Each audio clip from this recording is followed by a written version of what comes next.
Decay அரசோட reels கொடுமைகள்லாம் பார்த்துட்டு எதிர்க்கட்சிகள் சொல்கிற மாதிரி இவங்க உண்மையிலேயே ரீல்ஸ் அரசாங்கம் தான் போல அப்படின்னு தமிழக மக்களும் புலம்பக்கூடிய ஒரு சூழலுக்கு தள்ளப்பட்டிருக்காங்க. அந்த அளவுக்கு சோசியல் மீடியாக்களில் தினசரி இவங்களுடைய அலப்பறைகள்லாம் வெளியாகிட்டு இருக்கு. அது எல்லாத்தையும் தான் இன்னைக்கு சிகா ஸ்பீக்ஸில் தெளிவாக பார்க்க போகிறோம். முதல்ல கனிம வளத்துறை அமைச்சர் டிகே பிரபு அவர்களுடைய சோசியல் மீடியா ஹேண்டலில் வெளியாகக்கூடிய ஒரு வீடியோவை இப்போ பார்க்கலாம்.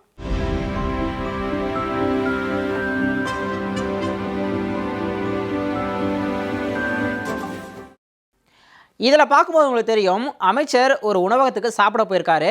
அந்த இடத்துல அவரை பார்த்த ஒரு குட்டி பாப்பா உணர்ச்சி வசப்பட்டு தேம்பி அழறாங்க. ஸோ இதுக்கு என்ன காரணம் அப்படின்னு உங்களுக்கு தோணலாம். ஸோ அது காரணத்தையும் அவரே சொல்கிறாரு, பார்த்துருங்க.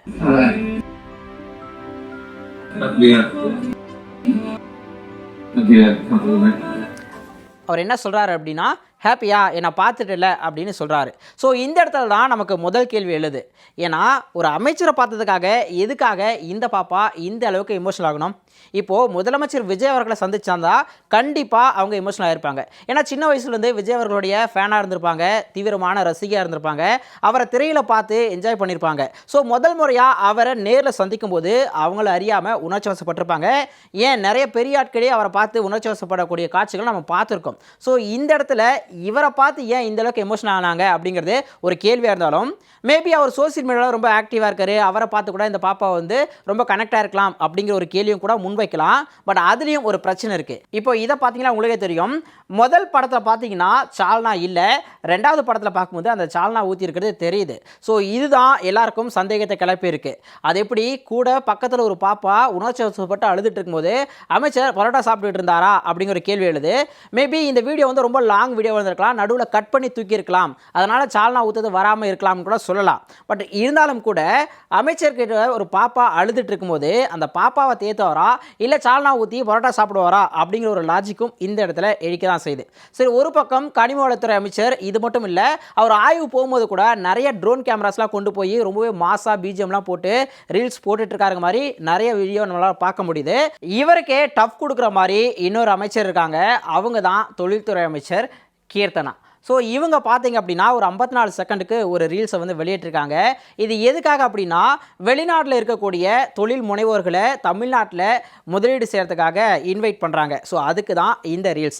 இதுவரைக்கும் தமிழக அரசியல் வரலாற்றிலேயே ஒரு தொழில்துறை அமைச்சர் முதலீடுகளை ஈர்க்கிறதுக்காக இப்படி இன்ஸ்டாகிராமில் ரீல்ஸ் போடுறாங்க அப்படிங்கிறது இதுதான் முதல் முறையும் கூட. ஸோ இந்த ரீல்ஸை பார்த்து இப்போது பெரிய பெரிய நிறுவனங்கள்லாம் இன்ஸ்டாகிராம் ரீல்ஸை பார்த்து தான் முதலீடு செய்வாங்கன்னு இவங்க நம்பிட்டு இருக்காங்களா அப்படிங்கிறதான் மிகப்பெரிய கேள்வியாக இருக்கு. சரி பரவாயில்ல, ஒரு ரீல்ஸ் விட்டுருக்காங்க, ஒரு 54 செகண்ட் வீடியோவில் எத்தனை கட்ஸ் இருக்குன்னு மட்டும் இப்போ நீங்கள் கவுண்ட் பண்ணி பாருங்க. Let's be honest. இது first take. Nobody wants a government that takes forever. Files, 2, approvals, delays, some waiting. Honorable 3, Chief Minister, see Joseph Vijay sir mandated me to fix that. Hello, 4, I'm Keerthana. I am the new Minister for Industries, Commerce and Investment Promotions for Tamil Nadu. I assure you our government is building for fast speed execution.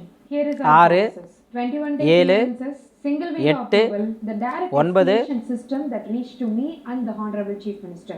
Fast track industrial zone across the state. While the world is the future, we will work towards building it here. AI Ministry, ICT, drone corridors, EV manufacturing, green hydrogen, space economy. Development across the entire state, not just 1 or 2 districts. Honorable Chief Minister Vijay sir's vision is building an enabling environment for the next generation of Tamil Nadu. So let's get started. Let's invest in Tamil Nadu. So இதுதான் அவங்க வெளியிட்டிருக்க video. இந்த மாதிரி அமைச்சர்கள் எல்லாரும் Insta ரீல்ஸில் தான் கவனம் செலுத்திட்டு இருக்காங்க. நம்ம ஏற்கனவே பார்த்தோம், ஒரு எம்எல்ஏ வந்து காலில் செருப்பு கூட போடாமல் கையேந்தி பவனில் சாப்பிட்டுட்டு இருக்காரு அப்படின்னு சொல்லி. ஸோ இந்த மாதிரி நிறைய சோசியல் மீடியாவில் நம்மளால் பார்க்க முடியுது. ஆனால் உண்மை என்னென்னா, இந்த எம்எல்ஏக்கு கிட்டத்தட்ட 3 கோடி, அதாவது 2,75,00,000 வந்து சொத்து வச்சிருக்காரு. அதே மாதிரி அவரோட பேரில் பார்த்தோம் அப்படின்னா கிட்டத்தட்ட 6 பேங்க் அக்கௌண்ட்ஸ் வந்து வச்சிருக்காரு. அண்ட் அவங்க ஒய்ஃப் நேமில் 2 அக்கௌண்ட் வந்து வச்சிருக்காரு. அண்ட் அதே மட்டும் இல்லாமல் இவர்கிட்ட கேஷாக பார்த்தோம் அப்படின்னா கையில் 9 லட்சமும் அவங்க ஒய்ஃப் கிட்ட 8 லட்சமும் அமௌண்ட் வந்து வச்சிருக்காரு. ஸோ இவ்வளோ பணத்தையும் வச்சுக்கிட்டு தான் ஒரு செருப்பு வாங்க கூட வழி இல்லாத ஒரு வறுமையில் இருக்கக்கூடிய எம்எல்ஏ அப்படிங்கிற மாதிரி இவங்கள சோசியல் மீடியாவில் வந்து ப்ரொஜெக்ட் பண்ணிட்டு இருக்காங்க. இதெல்லாம் பார்க்கும்போது இவங்க ரீல்ஸ் மூலமாக தான் மக்களை வந்து ஏமாத்துறாங்களோ அப்படிங்கிற ஒரு கேள்வி வந்து நமக்கு எழதான் செய்யுது. அது மட்டும் இல்லாமல் நேற்று போக்குவரத்து துறை அமைச்சர் வந்து ஒரு சம்பவத்தை பண்ணியிருக்காரு. ஸோ என்ன பண்ணியிருக்காருன்னு பாருங்கள். நீ நல்லா சாப்பிட்டுருக்க, நான் சாப்பிட கூட இல்லை. நீ நல்லா சாப்பிட்டுருக்க, அதான் தம்பி நீ நல்லா சாப்பிட்டுருக்க, புரியுதா?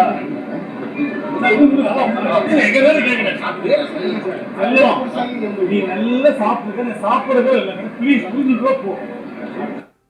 ஸோ பார்த்தீங்க, கிளாம்பாக்கத்தில் பேருந்துக்காக காத்துட்டு இருந்திருக்காரு. இப்போ பக்ரீத் லீவில் வந்து நிறைய பேர் ஊருக்கு போகிறாங்க. ஸோ அந்த இடத்துல அவர் வந்து டிக்கெட் புக் பண்ணியிருக்காரு. ஆனால் பஸ் வரலன்னு அமைச்சர்கிட்ட கேட்குறாரு. அதுக்கு போக்குவரத்து துறை அமைச்சர் விஜய் தமிழன் பார்த்திபன் என்ன சொல்கிறார் அப்படின்னா, தம்பி நீ நல்லா சாப்பிட்ருக்க, நான் இன்னும் சாப்பிடக்கூட இல்லை அப்படின்னு ஒரு பதில் கொடுக்குறாரு. இதுதான் ஒரு அமைச்சர் வந்து மக்களுக்கு கொடுக்கக்கூடிய ஒரு பதிலா அப்படிங்கிற மிகப்பெரிய ஒரு கேள்வி எழுந்திருக்கு. அண்ட் இதை விட மேலே இன்னொரு விஷயம் பண்ணார். அதாவது கிளாம்பாக்கம் பஸ் ஸ்டாண்டில் இருந்த கூட்டத்தை எப்படி கட்டுப்படுத்தினா அப்படிங்கிறதுக்கு ஒரு அருமையான விளக்கத்தை கொடுத்திருக்காரு. அதை பார்க்கலாம். அன்ரிசர்வேஷன் அதிகமா இருக்காங்க.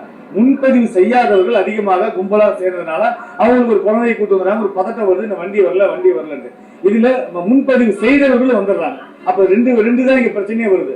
நான் என்ன பண்ணுனாக்கா, முன்பதிவு செஞ்சாங்க பாத்தீங்களா, அவங்க பேருந்துல கூட இந்த கும்பலை குறைக்க வேண்டும் என்பதற்காக அவங்க கிட்ட பேசி இந்த மாதிரி நீங்க கொஞ்சம் வெயிட் பண்ணுங்க, இவங்களை முதல்ல அனுப்பிச்சிடலாம்னு சொல்லி அந்த பஸ்ல இவங்கள ஏற்றி அனுப்பிச்சதுனால இந்த கூட்டம் எல்லாமே குறைஞ்சிருச்சு. அதாவது ஐயா என்ன சொல்கிறார் அப்படின்னா, இப்போது ரிசர்வேஷன் பண்ணவங்க ஓரளவுக்கு இருக்காங்க. பட் ஆனால் ரிசர்வ் பண்ணாமல் டைரெக்டாக பஸ்ஸுக்கு வரவங்க தான் கூட்டம் அதிகமாக இருக்குது.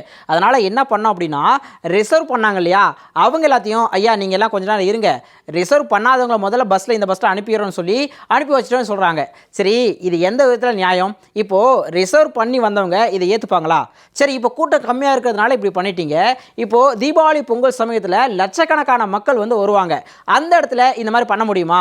ஸோ ஒரு அமைச்சர் இந்த மாதிரி ஒரு அலட்சியத்தோடு இல்லாமல் சரியான முன்னேற்பாடுகளோடு இருக்கணும் அப்படிங்கிறது தான் இந்த விஷயம் வந்து நமக்கு உணர்த்துது. போக்குவரத்து துறை அமைச்சர் வேணா இப்படி அலட்சியத்தோடு இருக்கலாம், ஆனால் இந்து சமய அறநிலைத்துறை அமைச்சர் ரொம்பவே ஸ்ட்ரிக்ட். அவர் என்ன பண்ணியிருக்காரு அப்படிங்கிறத இப்போ பாருங்கள்.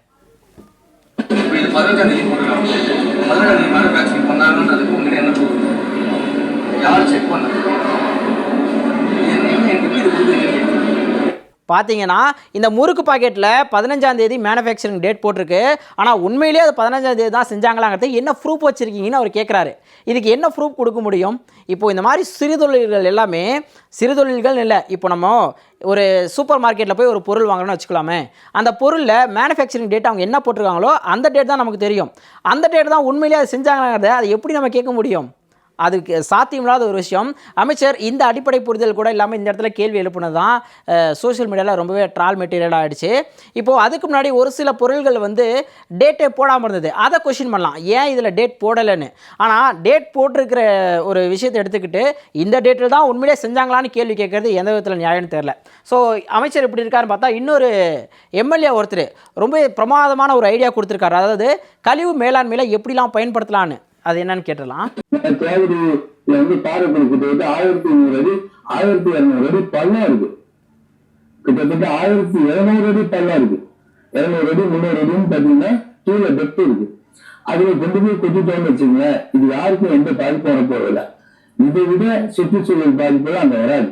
அதாவது என்ன சொல்கிறாருன்னா, கழிவுகள் பிளாஸ்டிக் குப்பைகள்லாம் இருக்கு இல்லையா, அது எல்லாத்தையும் கல்குவாரிகளில் போட்டு கொட்டிட்டோம் அப்படின்னா எந்த பிரச்சனையும் இல்லைன்னு ரொம்ப அசாதாரணமான ஒரு ஐடியாவை கொடுக்குறாரு. இது என்ன பிரச்சனைனே அவருக்கு தெரியல. அதாவது இந்த மாதிரி ஏற்கனவே தமிழ்நாட்டில் நிறைய சம்பவங்கள் நடந்திருக்கு.